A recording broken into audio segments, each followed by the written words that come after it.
St Daniel's Cathedral, Bangor. There's an atmosphere of serenity here, a place of spiritual refuge against a troubled world. And as what has been a tumultuous year in so many ways draws to an end, the man leading the Anglican Church in Wales has spoken of hope and optimism that the Church has a vital role to play in helping us navigate through troubled times. And for the first time, the Anglican and Catholic Church in Wales have issued a joint Christmas message.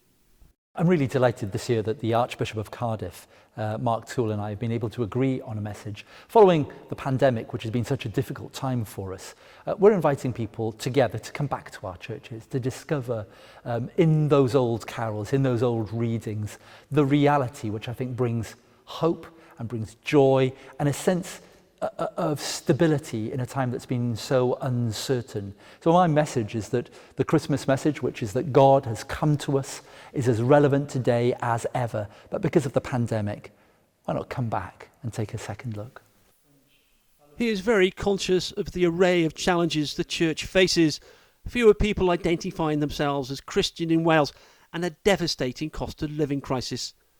I think that people may have no religion, but very often they still believe in God. It's one of the quirks that came out in the census figures. And when we agree on the things that are essential about our well-being as a society, then I'll work with anyone who is of good intent in relation to those principles and those virtues that I think ought to put us in good stead. Well, the Church in Wales has decided that we want, through our food and fuel campaign, to draw attention to two things.